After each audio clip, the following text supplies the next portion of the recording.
A graça e a paz, igreja da família, amém? Olha para essa pessoa linda que está do seu lado, diz para ela: que bom que você veio. Você está no melhor lugar do mundo. Você está na casa do Pai, amém? Você pode sentar, glória a Deus. Queria que você abrisse comigo a sua Bíblia em João capítulo 11. João capítulo 11. Quero ministrar algo ao teu coração. Nós tivemos a semana passada exatamente em Israel, e como foi bom, experiências incríveis. Deus falou muito ao nosso coração. Nós desfrutamos de muitas experiências marcantes. E aí eu já quero deixar o convite para você, ano que vem, estar conosco lá, em nome de Jesus. Ainda bem que tem 1, 2, 3, 4 homens e mulheres de fé aqui. Eu vou tentar estimular a sua fé. Eu quero deixar o convite para ano que vem você estar conosco lá em Israel. Amém? Eu tenho aprendido uma coisa: você nunca vai desfrutar daquilo que você não sonha, daquilo que você não deseja e daquilo que você não aplica a fé. Diga comigo: eu nunca vou desfrutar daquilo que eu não sonho, daquilo que eu não desejo e daquilo que eu não aplico fé. A Bíblia diz que quando nós cremos, nós vemos a glória de Deus. Quando nós cremos, nós desfrutamos daquilo que nós acreditamos. A nossa imaginação, o nosso desejo, o nosso sonho se torna a chave para nos estimular a caminhar em direção àquilo que Deus planta como sonho no nosso coração. Então, se você não crê, você nunca vai viver. Mas quando você crê, pode ser que, humanamente falando, aquilo seja impossível para você. Mas o fato da fé estar sendo gerada e funcionando no seu coração te impulsiona para você desfrutar daquilo que você crê. Eu tenho aprendido uma coisa: os recursos são limitados para quem tem uma visão limitada. Os recursos são ilimitados para aqueles que têm uma visão ilimitada. Provisão é o que Deus manda para quem tem uma visão. Então, quer um conselho? Comece a pegar o seu livro dos sonhos, o seu mural dos sonhos, coloque fotos de Israel, porque um dia você vai estar lá conosco, amém? Creia, porque eu tenho certeza que Deus vai fazer. João capítulo 11, versículo 1, lições de Jesus em Betânia. Eu quero falar sobre algumas lições que eu tenho aprendido nesse texto aqui, com Jesus, em relação ao que ele fez, vivenciou ou fez ali na aldeia de Betânia. João 11, verso 6 diz assim, verso 1 diz assim: estava então enfermo um certo Lázaro de Betânia, aldeia de Maria e de sua irmã Marta. E Maria era aquela que tinha ungido o Senhor com unguento. Ele tinha enxugado os pés com os seus cabelos, cujo irmão Lázaro estava enfermo. Interessante que João é detalhista. Ele está falando sobre detalhes específicos a respeito daquele fato. E cada detalhe, para mim, não é algo desconexo com aquilo que Deus quer nos falar. Pelo contrário, há uma intencionalidade de Deus em nos ensinar algumas lições. Eu vejo, por exemplo, João falando aqui a respeito de Lázaro, Maria e Betânia, e trazendo, por exemplo, um detalhe que é muito importante. Verso 2 ele diz: Maria era aquela que tinha ungido o Senhor com unguento, e ele tinha enxugado os pés com seus cabelos, cujo irmão Lázaro estava enfermo. Ele não coloca isso aqui por um acaso, não. Ele coloca aqui para mostrar a relevância do que estava acontecendo. Ele está dizendo: olha, Maria não era qualquer mulher. Maria não era apenas uma admiradora do ministério de Jesus. Maria não era apenas uma mulher que seguia Jesus. Maria era aquela mulher que investiu todos os seus recursos, compra um unguento caro e derrama sobre a cabeça de Jesus. Maria era alguém importante, especial. Versículo 3, ele continua dizendo: mandaram-lhe, pois, suas irmãs dizer: Senhor, eis que está enfermo aquele a quem tu amas. Ele traz um outro detalhe aqui. Ele diz: olha, quando foram falar com Jesus, a ordem de Maria e de Betânia, ou de Maria e de Marta, foi justamente: diga a Jesus que quem está enfermo não é qualquer pessoa. Quem está enfermo é Lázaro, irmão de Marta, irmão de Maria, aquele a quem tu amas. Ele está mexendo com as emoções de Jesus. Ele está mostrando, olha, não era qualquer pessoa e não era qualquer pedido. Era o pedido para alguém a quem eles tinham uma convicção de que Jesus amava. Versículo 4. A Bíblia diz assim: e Jesus, ouvindo isso, disse: esta enfermidade não é para a morte, mas para a glória de Deus, para que o Filho de Deus seja glorificado por ela. Ele narra detalhes. Ele diz, quando Jesus ouve aquilo, parece que Jesus, ele é meio indiferente, ele não está muito preocupado com o que está acontecendo. Na verdade, ele não se preocupa. Pelo contrário, ele simplesmente responde de maneira até, vamos assim dizer, difícil de compreender. Ao invés de dizer, olha, ele vai ficar curado, ele vai ficar bem, ou eu vou enviar uma palavra, e assim como eu enviei uma palavra para o servo do centurião, ele vai ser curado. Não, ele simplesmente diz, isso não é para a morte. Pelo contrário, essa enfermidade é para que o nome de Deus seja glorificado.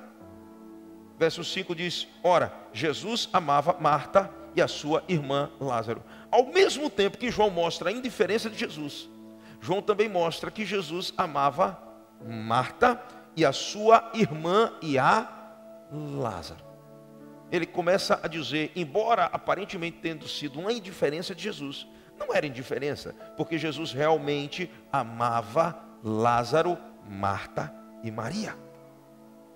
Verso 6 continua, ouvindo pois que estava enfermo, ficou ainda 2 dias no lugar onde estava. Depois disso, disse aos seus discípulos, vamos outra vez para a Judeia. Então aqui nós encontramos Jesus recebendo um pedido muito especial de uma pessoa que ele muito amava. E ao mesmo tempo nós encontramos um Jesus aparentemente indiferente, que não reage imediatamente, que pelo contrário, ele espera um tempo que só ele sabe que era certo ou não. E a Bíblia mostra que quando os discípulos esquecem do que está acontecendo, 2 dias depois, ele lembra os discípulos, eita, lembrei que eu tinha um assunto a ser tratado na minha agenda, visitar a casa de Marta e Maria, ir ao encontro de Lázaro e fazer uma oração por Lázaro. E é justamente nesse contexto, e você conhece o resto da história, Jesus chega na aldeia de Betânia. Quando chega na aldeia de Betânia, 4 dias já se passaram, o morto já não estava simplesmente morto, ele já estava em provável estado de putrefação. Imagine um lugar deserto, um lugar quente, árido, seco. Provavelmente a aceleração da decomposição seria muito maior do que em outros lugares. E Jesus chega lá e ele simplesmente faz um milagre. Mas existem algumas coisas importantes da gente entender. A primeira delas que eu preciso entender em relação a Jesus é que Jesus não vê problemas em frustrar os nossos planos. Olhe para essa pessoa que está do seu lado e diga para ela quais são os planos que você fez e que foram frustrados por Jesus. Sabe, a beleza de compreender o Evangelho é você entender que Jesus não é um funcionário que está à sua disposição o tempo todo. Ele não tem que fazer aquilo que você acha que ele tem que fazer. Ele não tem que se submeter à sua vontade, aos seus planos. Ele não tem que fazer as coisas da sua maneira. Diga para você mesmo, Jesus não tem que fazer as coisas da minha maneira. Ei, escute, não é a minha vontade que prevalece, mas é a vontade dele. Diga para você mesmo, não é a minha vontade que prevalece, mas é a vontade dele. Nós precisamos compreender isso. É interessante que quando os discípulos chegam para Jesus, e lá em Mateus capítulo 6, eles dizem, Senhor, ensina-nos a orar. É interessante que a maneira que Jesus ensina é justamente essa: Pai nosso que estais nos céus, santificado seja o teu nome, seja feita a tua vontade. Seja feita a tua o quê? Seja feita a tua o quê? Vontade, assim na terra como é feita nos céus. Ele está dizendo, não é a minha vontade que vai ser estabelecida, que vai prevalecer, que vai acontecer, mas é a vontade de Deus. Às vezes Deus frustra os nossos planos para não frustrar o seu futuro. Sabe por quê? Porque Deus sabe a respeito do futuro mais do que você mesmo. Deus conhece a respeito do futuro mais do que você. Entenda, vontade boa, agradável e perfeita não é a minha, é a dele.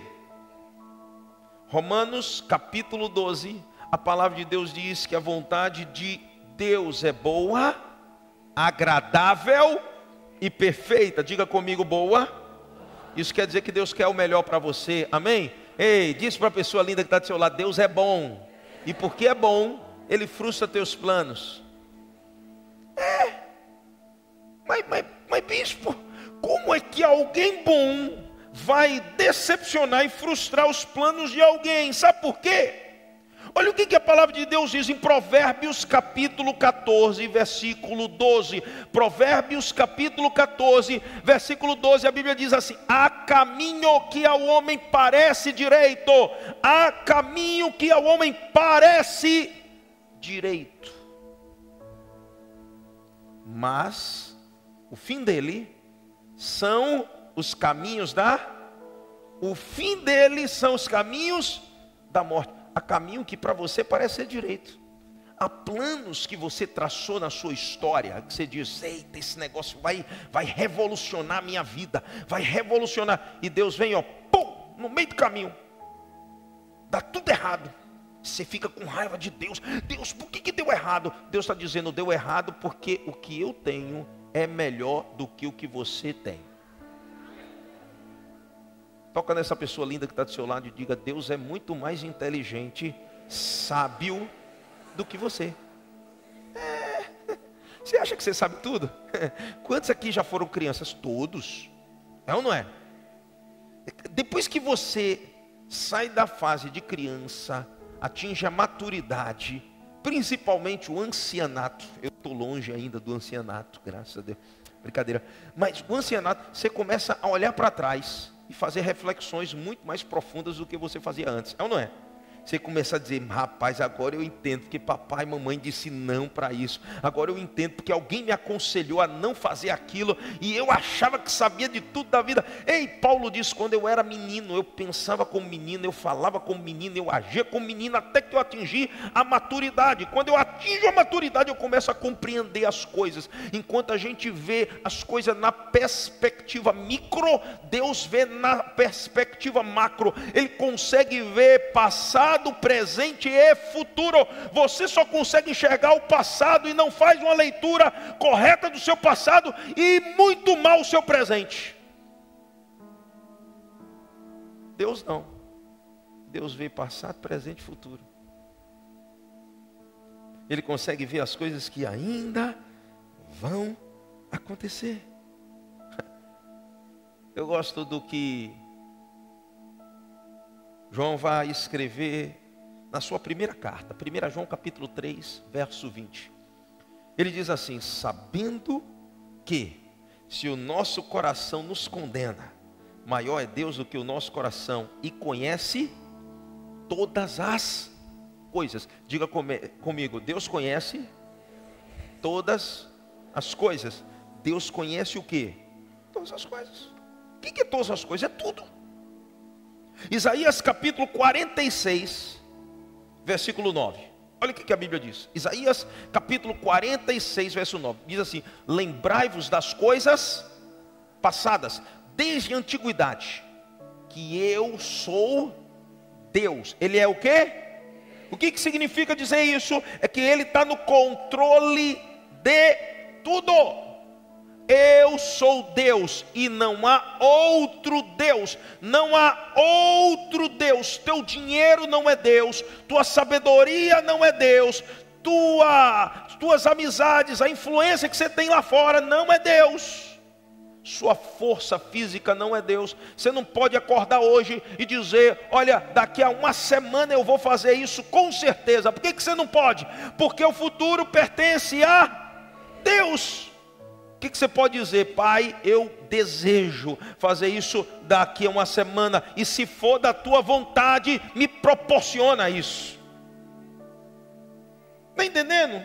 Então ele está dizendo aqui: lembre-se que eu sou Deus, e não há outro Deus, não há outro semelhante a mim. Versículo 10, olha o que a Bíblia diz: que anuncio o fim desde o princípio. Ele está falando do futuro aqui no princípio. Por isso a Bíblia diz que ele é o alfa, o ômega, o princípio e o fim. Ele sabe o dia de hoje, mas ele sabe também o dia de amanhã. Ele conhece o futuro, por isso ele anuncia o fim desde o princípio. Ele chega para Pedro e diz: Pedro, hoje você se acha o cara, você acha que tem o domínio completo da sua vida. Você diz: olha, todo mundo vai te negar, menos eu, porque eu sou fiel.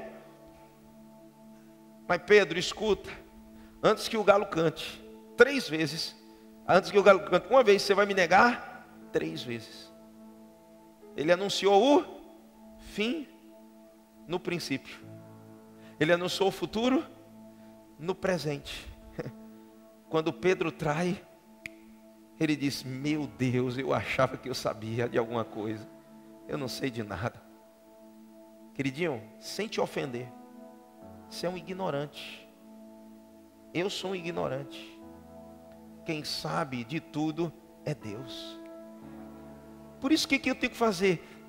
Jesus, se o Senhor está frustrando meus planos, é porque o Senhor tem um plano melhor para a minha vida. Toca nessa pessoa linda que está do seu lado e diga: não se frustre quando Deus te frustrar. Deus tem um plano melhor para a tua vida. Deus tem um plano melhor. O plano de Deus é perfeito. Por isso ele diz assim: desde a antiguidade as coisas que ainda não sucederam, que digo, o meu conselho será firme e farei toda a minha. Deus vai fazer toda a vontade de quem? Ah, mas eu vou ficar com raiva se o Senhor não ouvir minha oração desse jeito. Problema seu. Deus vai fazer toda a sua vontade. Por que ele faz a vontade dele? Porque ele sabe o que é melhor. Deus sabe o que é melhor para mim. Ele sabe, ele conhece. Jeremias capítulo 29, 11. Eu sei os planos que tenho a vosso respeito, diz o Senhor, planos de paz e não de mal, para vos dar o fim que espera. Você não espera o melhor para a tua vida, sim ou não? Só que às vezes Deus está te frustrando, Deus está jogando água fria naquilo que você planejou, e você fica com raiva, e Deus está dizendo: espera terminar, vamos andar comigo até o fim, e você vai ver que vai valer a pena. Eu quero o melhor para a tua vida. Então qual é a primeira lição que eu aprendo aqui? Jesus não vê problema em frustrar os nossos planos. Não, ele não fica com remorso. Ah, frustrei. Não, ele faz, porque ele sabe que o que ele está fazendo é o melhor para nós. Segunda lição: Jesus não cede ao nosso tempo. Entenda, Jesus não vai funcionar no seu tempo, ele vai funcionar no tempo dele. Toca nessa pessoa linda que está do seu lado e diga para ele: relaxe. Mas diga de forma mais enfática, diga: relaxa, fica tranquilo. Tem que aprender a relaxar. Ei, irmão Geraldo, relaxa, meu irmão. Ei. Como diz o baiano, não se apoquente não. Fica tranquilo, vai acontecer no tempo certo. Você sabe o que eu tenho aprendido? O tempo tem o poder de provar nosso coração. Sabe por que Saul foi reprovado? Porque não esperou o tempo de Deus. Samuel disse a Saul: daqui a 3 dias eu volto, e aí eu vou sacrificar com você. E aí ele começou a ser pressionado por causa do tempo. E ele começava a olhar para o relógio. Meu Deus, e agora? E a gente tem uma tendência de olhar para o relógio. É ou não é verdade? Esse negócio aqui acaba com a gente. Porque a gente diz: mas Deus está demorando. Deus não chegou. Deus não fez. Meu irmão, Deus não se atrasa nem se antecipa. Deus chega no tempo certo. O que Saul fez? Ficou agoniado. Sacrificou antes do tempo. 3º dia, Samuel tinha prometido, chegou. Quando chegou, ele já tinha feito o que não deveria fazer. E aí Samuel disse: a partir de você passou o Espírito, você não vai ter mais unção. Você cancelou o seu propósito, você perdeu o Espírito do Senhor, simplesmente porque você quis antecipar.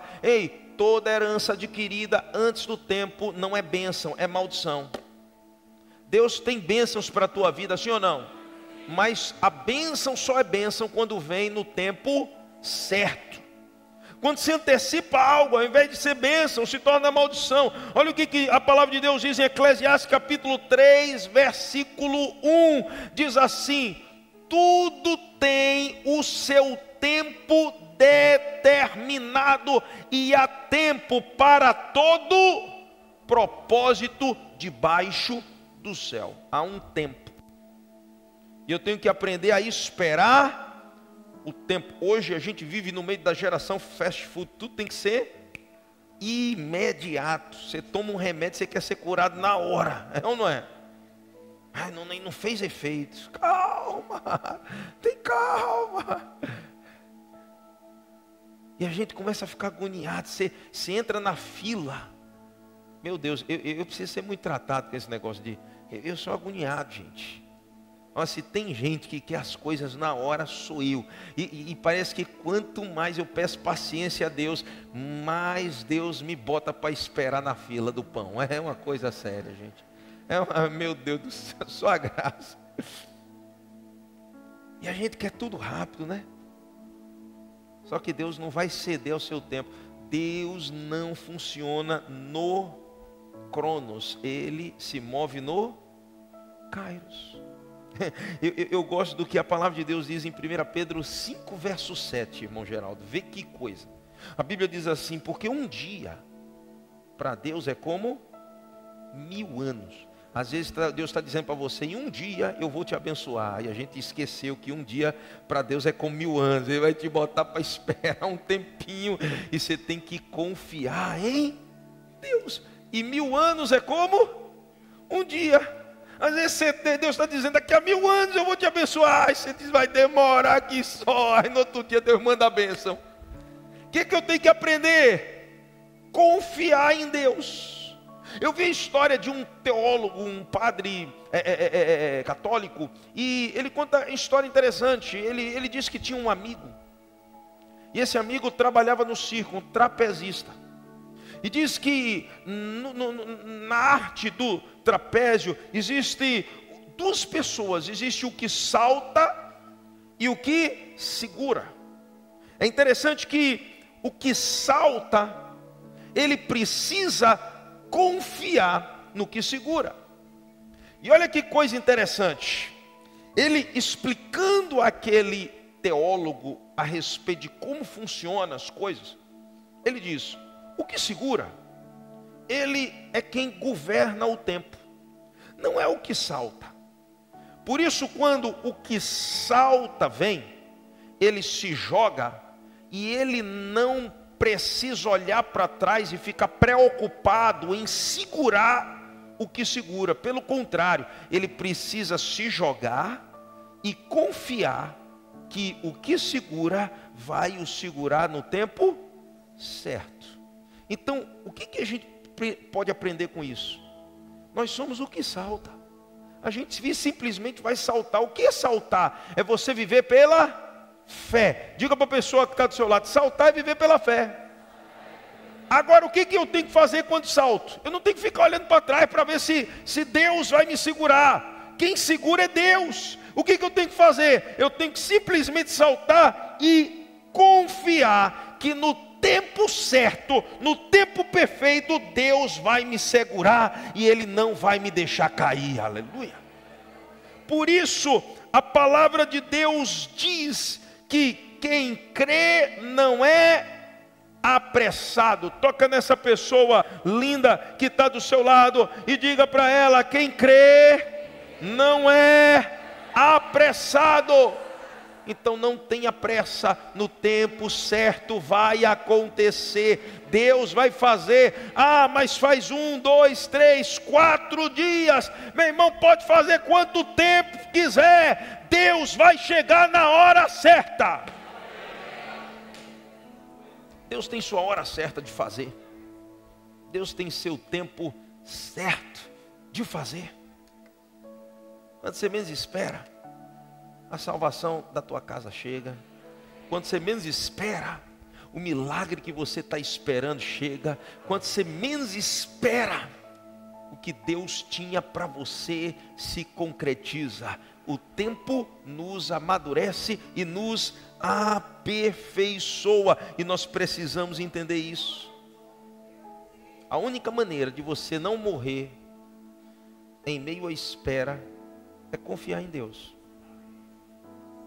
Isaías capítulo 40, versículo 31 diz assim: mas os que esperam no Senhor renovarão as suas forças. Ei, bate no peito e diz: quem espera em Deus renovam as forças. Quem espera em Deus renova a força. Mas quem não espera, quem fica preocupado, quem fica ansioso, perde as forças. É por isso que tem gente perdendo as forças, porque ele simplesmente quer resolver da maneira dele. Ele quer usar a sua força. Ei, no braço da carne não dá. Você não vai conseguir. Por isso a palavra de Deus diz assim, Salmo de número 46, se não falha a memória: esperei com paciência pelo Senhor, e Ele se inclinou para mim e ouviu.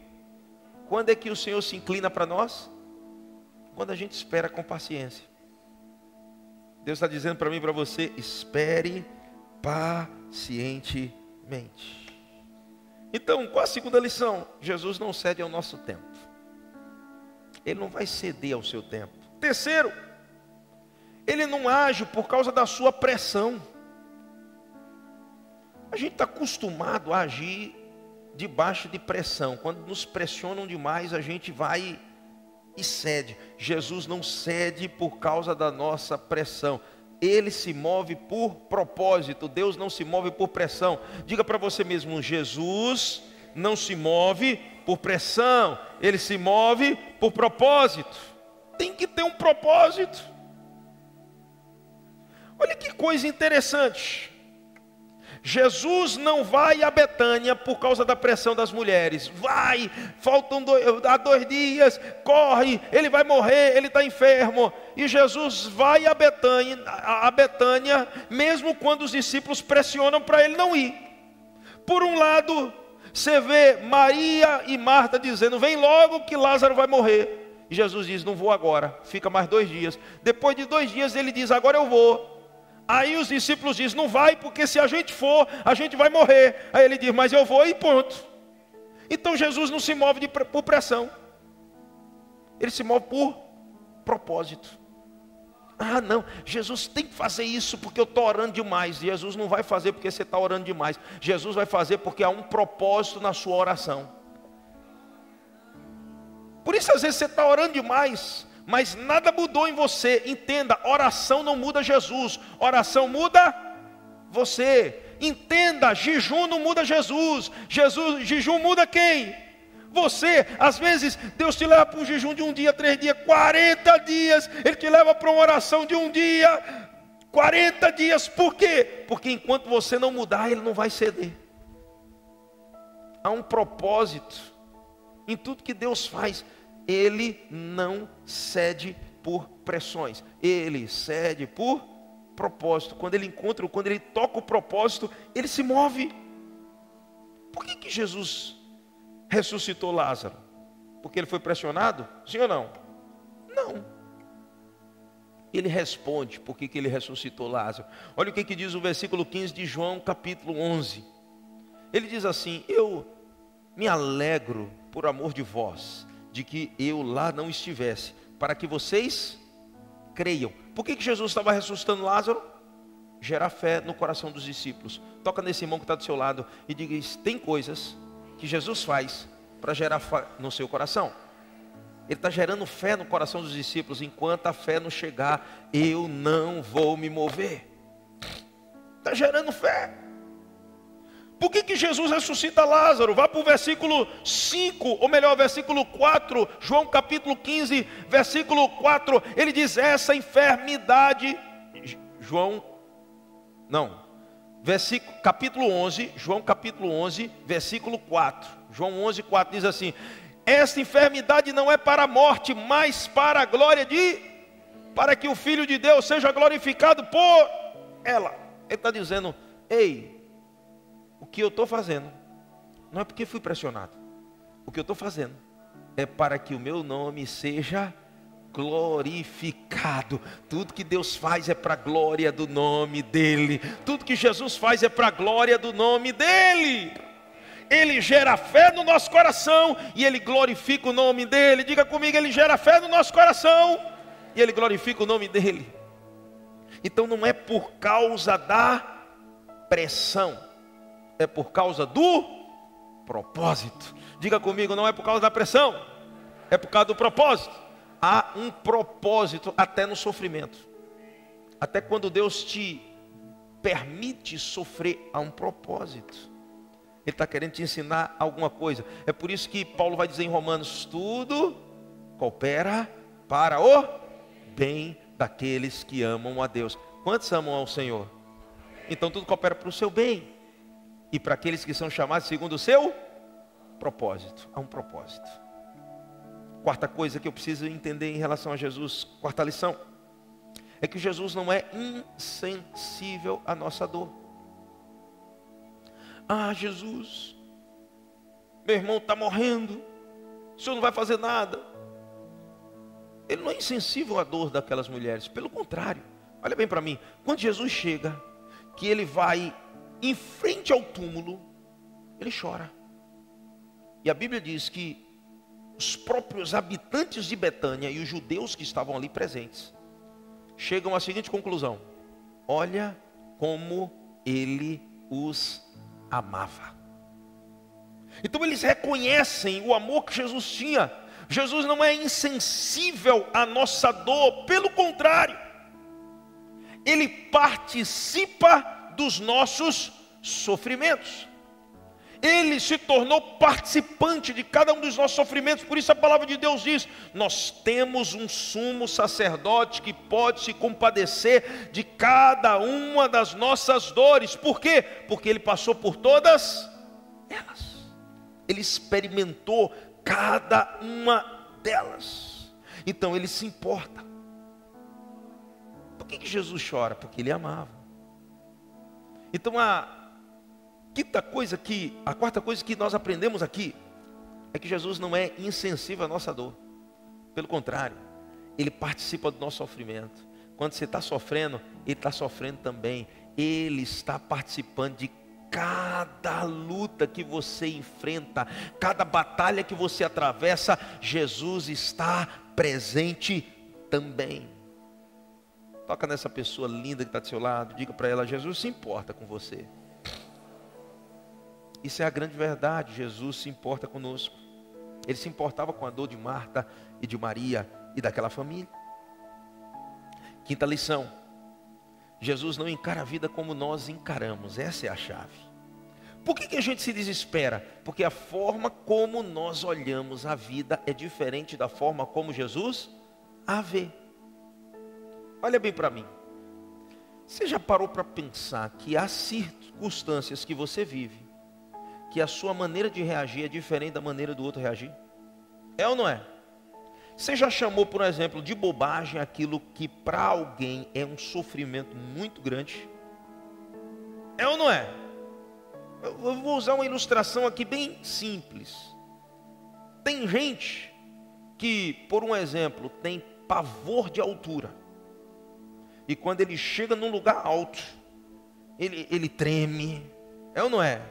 Ele chora, ele entra em pânico. Tem gente que é como se não tivesse acontecendo nada. Ele não tem medo. Por quê?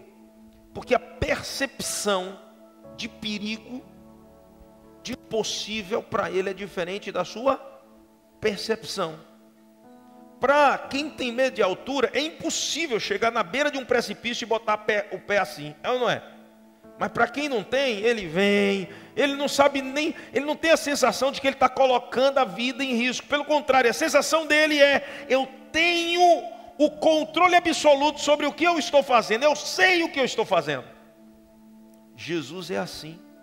Jesus não enxerga a vida como você enxerga. Ele não enxerga o problema como você enxerga. Ele não enxerga as dificuldades que nós atravessamos como você enxerga. Olha que coisa interessante. Aquilo que as pessoas chamavam de morte, Jesus chama de sono. Ele chega para os discípulos: Lázaro, nosso amigo, está dormindo. Nós vamos despertá-lo. Aí os discípulos dizem: mas se está dormindo, é só esperar que ele vai acordar sozinho.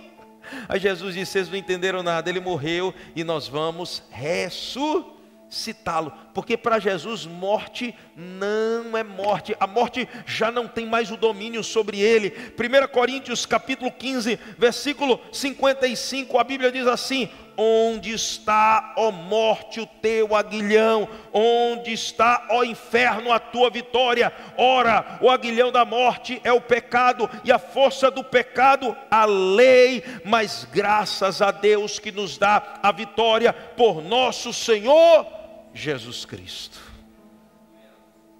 Então, enquanto a gente encara a morte como uma tragédia, Jesus encara a morte como uma liberação do corpo natural. Porque planta-se corpo natural, colhe-se corpo espiritual. Ele está dizendo: olha, quando você fechar os olhos aqui na terra, você vai abrir na eternidade, você vai receber um corpo glorificado. Jesus vê a vida de forma diferente. Por que você está tão desesperado? Porque você olha a vida dentro da sua limitação. Para Jesus não existe mais limitação.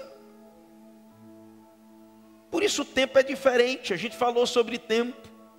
Enquanto o nosso tempo é o Cronos, o tempo de Deus é o Kairos. Então ele não está preocupado com isso. Não é isso que governa o coração dele. Já se fazem 4 dias, é muito, chegou tarde. Não existe chegou tarde para o Senhor. Ele sempre chega no tempo certo. Para as mulheres 4 dias já era tarde, para Jesus 4 dias era o dia certo de se chegar. Aquilo que você diz já é tarde, Deus está dizendo é o tempo perfeito. Toca nessa pessoa linda que está do seu lado e diga: aquilo que você disse que é tarde, Jesus está dizendo é o tempo perfeito. Ele olha tempo de forma diferente. Jesus manda tirar a pedra, quando a pedra é justamente o que impede que a imundícia, a fedentina de um corpo em estado putreficado chegasse até as pessoas que estavam ali presentes. Então ele não olha aquilo como uma proteção para que a imundície não contaminasse outras pessoas. Pelo contrário, ele diz: tira a pedra. Por quê? Porque é justamente o fato de a gente remover a pedra que faz com que Jesus entre e mude a nossa realidade. Efésios capítulo 2, versículo 1, Paulo vai dizer: e vos vivificou, estando vós mortos em vossos pecados e iniquidades, em que noutro tempo antes, segundo o curso deste mundo, segundo o príncipe da potestade do ar, do espírito que agora opera nos filhos da desobediência, vocês andavam. Ele está dizendo aqui justamente isso. Ele diz: olha, aquilo que você usa para esconder a sua natureza é o que eu quero remover. Enquanto os homens escondem quem realmente são, com medo que as pessoas o reconheçam, Jesus está dizendo: se revele completamente a mim. Jesus conversava com os fariseus, dizendo: vocês são hipócritas, vocês são como sepulcros caiados, vocês se pintam por fora para poder esconder o que está dentro. Enquanto o homem tenta esconder o que está dentro, a sua real natureza, o seu real caráter, a podridão de alma que é, Jesus está dizendo: revela tudo. Porque se você revelar tudo, eu posso transformar tudo dentro de você. Se você mostrar a morte que há dentro de você, eu posso gerar a vida que há dentro de mim em você. Então ele enxerga a vida de forma diferente. Nós temos vergonha de revelar quem realmente somos. Jesus está dizendo: revele quem realmente você é, porque eu vou te transformar. Enquanto os homens atam os mortos com seus feixes e com suas ataduras, Jesus está dizendo: remove as ataduras. Por quê? Porque ele está dizendo: só eu tenho o poder de libertar de verdade. João capítulo 8, versículo 36 diz assim: se o Filho do homem vos libertar, verdadeiramente sereis livres.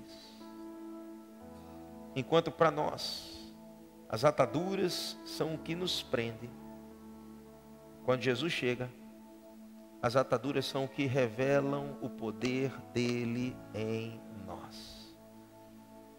Sabe, eu não sei o que te prende, o que te impede de você viver uma vida livre, de andar na velocidade que Deus quer que você ande, mas eu sei de uma coisa: quando Jesus chega, aquilo que para você é um empecilho se torna uma facilidade. Pelo contrário, apenas algo que vai revelar o quão poderoso Jesus é. O gigante não se tornou a muralha ou a limitação de Davi. Pelo contrário, o gigante se tornou justamente a revelação do quanto Deus era poderoso na vida de Davi. Então o que eu aprendo aqui? Que Jesus não encara a vida como nós encaramos. Problema só é problema para mim, não é problema para ele. Diga para a pessoa linda que está do seu lado: o que é problema para você não é problema para Jesus. Pelo contrário, tudo é uma solução para ele. Por último, eu quero concluir. O que nós aprendemos aqui? Que Jesus sempre vem quando nós precisamos. Embora não chegue na hora que nós estabelecemos, mas ele sempre vem quando nós precisamos dele. Sacode esse irmão que está do seu lado e diga: Jesus sempre vem quando nós precisamos dele. Salmo de número 46 diz que ele é o Deus bem presente na hora da angústia. Ei, diga comigo: Jesus é o Deus bem presente na hora da angústia. Ele sempre vem quando nós precisamos dele. Sempre vem. Sabe o que João está ensinando aqui? Ele está ensinando, embora Jesus frustre os nossos planos, embora Jesus ele não venha no nosso tempo, embora Jesus ele não encare a vida como nós encaramos, embora Jesus ele não se mova da forma como nós nos movemos, ele não se move por pressão, embora tudo isso sendo levado em consideração, ele nunca falha conosco. Ele sempre chega quando nós precisamos. Por isso, o último ato de Jesus, quando ele ressuscita e ele sobe aos céus, é deixar um consolador. Ele não vai e nos deixa órfão. Ele diz: não vos deixarei órfãos, eu enviarei a vós um outro Consolador, o Espírito da verdade. Ele diz: ei, embora eu esteja indo aos céus, eu não vou deixar vocês sozinhos na terra, eu enviarei o Espírito Santo que vai caminhar com vocês. Jesus nunca falha. Ele é o Deus bem presente na hora da angústia. Eu queria que você ficasse de pé. Como termina essa história? A palavra de Deus diz lá em João capítulo 11, versículo 43. A Bíblia diz assim: tendo dito isso, clamou com grande voz. Jesus dá um brado e ele declara: Lázaro, vem para fora. O verso 44 diz: e o defunto saiu, tendo as mãos e os pés ligados com faixas e o seu rosto envolto num lenço, e disse-lhe Jesus: desliga-o e deixa-o ir. Muitos depois, dentre os judeus que tinham vindo a Maria e que tinham visto o que Jesus fizeram, creram nele. Como termina essa história? Todo ambiente, todo quadro montado era um quadro de tristeza, de luto. Olha bem para mim. Ao invés de alegria, ao invés de festa, tristeza e luto. E a palavra de Deus diz que Jesus, ele tem o poder de mudar as circunstâncias. Aquilo que tinha tudo para dar errado, aquilo que tinha tudo para ser a festa da morte, se torna a festa da ressurreição. Jesus, ele transforma as circunstâncias, embora frustrando os planos de Marta e Maria, embora chegando aparentemente fora do horário previsto na agenda do homem. O desfecho que Jesus proporcionou foi muito melhor do que o desfecho que elas tinham planejado. O que elas tinham planejado era viver uma experiência de cura. Jesus preparou uma festa de ressurreição. Sabe, o que você tem planejado é muito bom, mas o que Deus tem planejado é muito melhor. Por isso a Bíblia diz que o que Deus planejou para nós, nem olhos viram, nem ouvidos ouviram, nem se passou pela mente, imaginação do ser humano, é aquilo que Deus tem preparado para aqueles que são seus. Sabe, Deus tem algo muito melhor para preparar e para fazer na sua vida. O que eu preciso fazer? Confiar. João capítulo 11, versículo 40. Jesus disse para Marta e Maria: eu não te disse isso outrora, que se você crer, você verá a glória de Deus. O que é crer aqui? Crer é entregar a sua confiança, a sua vida nas mãos do Senhor e ter a certeza de que Jesus nunca falha. Feche os seus olhos.